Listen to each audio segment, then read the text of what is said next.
வணக்கம். இன்றைய முக்கிய செய்திகள். புதுச்சேரி அடுத்த சேந்தநத்தம் பகுதியை சேர்ந்தவர் முனுசாமி. இவர் அங்குள்ள ஆற்று பகுதி ஒட்டிய சுடுகாடு பகுதியில் 100 நாள் வேளையில் ஈடுபட்டுக் கொண்டிருந்த பொழுது ஆற்றில் தவறி விழுந்தார்.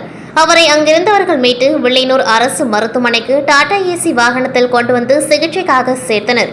பின்னர் மேல் சிகிச்சைக்காக அவர் புதுவை அரசு பொது மருத்துவமனைக்கு அனுப்பி வைக்கப்பட்டார். அப்பொழுது அரசு மருத்துவமனையில் ஆம்புலன்ஸ் இருந்தும் டிரைவர் இல்லை என கூறப்படுகின்றது. மருத்துவமனை ஊழியர்கள் அவரை மீண்டும் அதே டாடா ஏசி வாகனத்தில் கையில் ஐவி ட்ரிப் பாட்டிலுடன் ஜிஹெச்க்கு அனுப்பி வைத்துள்ளனர். ஆனால் முனுசாமி வழியிலேயே இறந்துவிட்டார். புதிதாக திறக்கப்பட்ட வில்லியனூர் அரசு மருத்துவமனையில் ஆம்புலன்ஸ் இருந்தும் டிரைவர் இல்லாததால் கூலி தொழிலாளி இறந்தார். ஆம்புலன்ஸ் இல்லாததை கண்டித்து வில்லியனூர் 10 கண்ணு சாலை உளவாய்க்கால் கிராமத்தில் பொதுமக்கள் சாலையில் அமர்ந்து போராட்டத்தில் ஈடுபட்டனர். இதனால் அங்கு போக்குவரத்து பாதிப்பு ஏற்பட்டது. இதையடுத்து அங்கு விரைந்து வந்த வில்லியனூர் போலீசார் பொதுமக்களிடம் சமாதானம் பேசி அவர்களை அங்கிருந்து கலைந்து போக செய்தனர். ராஜ்பவன் சட்டமன்ற தொகுதி வைத்திக்குப்பம் பகுதியைச் சேர்ந்த மீனவ கிராம மக்களின் நெடுநாள் கோரிக்கையான தூண்டில் வளைவு அமைக்கும் பணி இதுவரை நடைபெறாததனால் அப்பகுதி மக்கள் ஒன்று திரண்டு அஜந்தா சிக்னல் அருகில் சாலை மறியலில் ஈடுபட்டனர்.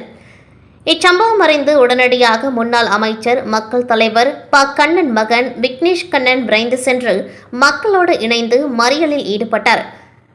விக்னேஷ் கண்ணனிடம் மக்கள் தங்களது கோரிக்கைகளை முறையிட்டனர். விக்னேஷ் கண்ணன் மக்களிடம் தூண்டில் வளைவு பிரச்சினைக்கு நிரந்தர தீர்வு காண வேண்டும் என்று தூண்டில் வளைவமைத்து தரும் வரை மக்களோடு போராட தயார் என்று மக்களிடம் தெரிவித்தார்.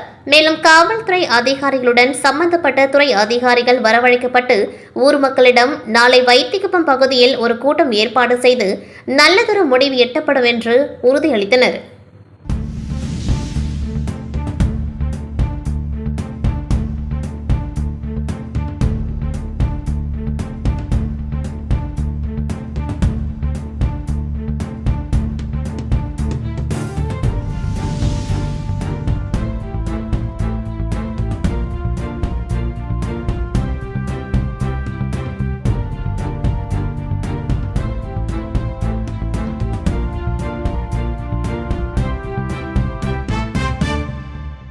இந்தியன் வங்கியின் 118வது நிறுவன தினம் புதுச்சேரியில் கொண்டாடப்பட்டது. இதனை ஒட்டி இந்தியன் வங்கியின் புதுச்சேரி மண்டல அலுவலகம் சார்பில் சிறப்பு விழிப்புணர்வு நடைபயிற்சி நடத்தப்பட்டது.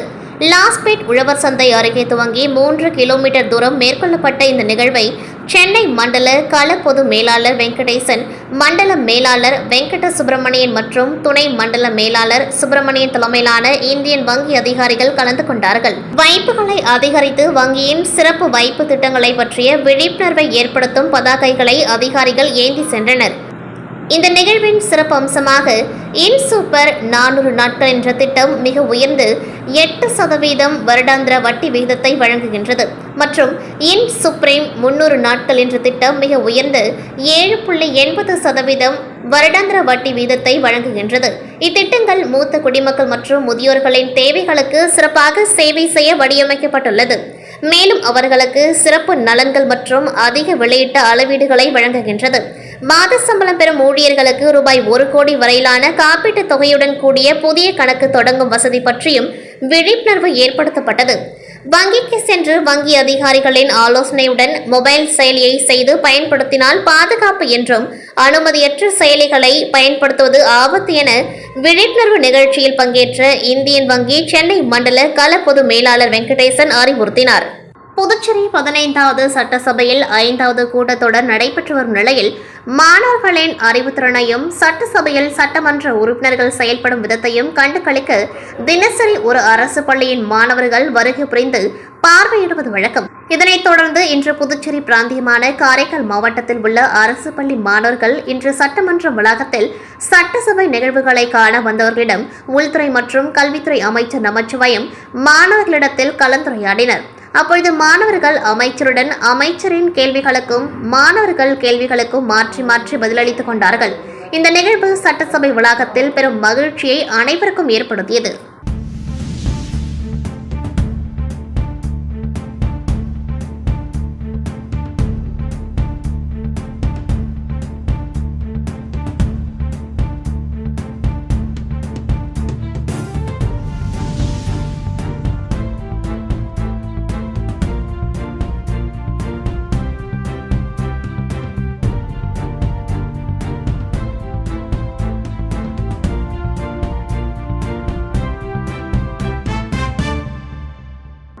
புதுச்சேரி மாநிலத்தில் அரியங்குப்பம் கொம்யூன் வீராம்பட்டினம் கிராமத்தில் பிரசித்தி பெற்ற பல நூறாண்டு பழமை வாய்ந்த அருள்மிகு ஸ்ரீ செங்கழுநீர் அம்மன் ஆலயத்தில் ஆடி மாத பிரம்மோற்சவ விழா ஆண்டுதோறும் வெகு சிறப்பாக நடைபெறுவது வழக்கம். இதன் தொடர்ச்சியாக இந்த ஆண்டிற்கான ஆடி தேர் திருவிழாவை முன்னிட்டு நேற்று மாலை இவ்வாலயத்தில் விக்னேஸ்வர பூஜை, வாஸ்து சாந்தி பூஜைகள் நடைபெற்று புற்றுமண் எடுத்தல் மற்றும் விநாயகர் வீதி உலாவுடன் துவங்கி அதனைத் தொடர்ந்து இன்று அதிகாலை 5 மணியளவில் அம்மனுக்கு பால், தயிர், சந்தனம், பன்னீர் உள்ளிட்ட திரவியங்களாலான சிறப்பு அபிஷேகங்களுடன் கொடிமரத்திற்கான சிறப்பு பூஜைகள் நடைபெற்று பிரம்மோற்சவ விழாவிற்கான அம்மன் கொடியேற்றப்பட்டு மகா தீப ஆராதனை காண்பிக்கப்பட்டது. அதனைத் தொடர்ந்து விநாயகர் மற்றும் ஸ்ரீ செங்கழுநீர் அம்மன் சுவாமி வீதியுலா நிகழ்ச்சியும் நடைபெற்றது. இவ்விழாவில் சிறப்பு விருந்தினராக அரியங்குப்பம் தொகுதி சட்டமன்ற உறுப்பினர் பாஸ்கர் என்கின்ற தட்சிணாமூர்த்தி கலந்து கொண்டு சுவாமி தரிசனம் செய்தார். மேலும் இந்நிகழ்ச்சியில் ஏராளமான பக்தர்கள் கலந்து கொண்டு சுவாமி தரிசனம் செய்து வழிபட்டனர். இந்நிகழ்ச்சிக்கான ஏற்பாடுகளை ஆலய நிர்வாக குழுவினர், திருப்பணி குழுவினர், மக்கள் பாதுகாப்பு குழுவினர் மற்றும் கிராம பொதுமக்கள் இணைந்து செய்திருந்தனர். இவ்வாலயத்தில் வருகின்ற 16ஆம் தேதி 5ஆம் ஆடி வெள்ளிக்கிழமை முன்னிட்டு அன்று காலை தேர் திருவிழா நடைபெற உள்ளது. இதில் புதுச்சேரி மாநில துணைநிலை ஆளுநர், முதலமைச்சர் மற்றும் அமைச்சர்கள், சட்டமன்ற உறுப்பினர்கள் பலர் இவ்விழாவில் கலந்து கொண்டு தேர் இழுக்க உள்ளனர்.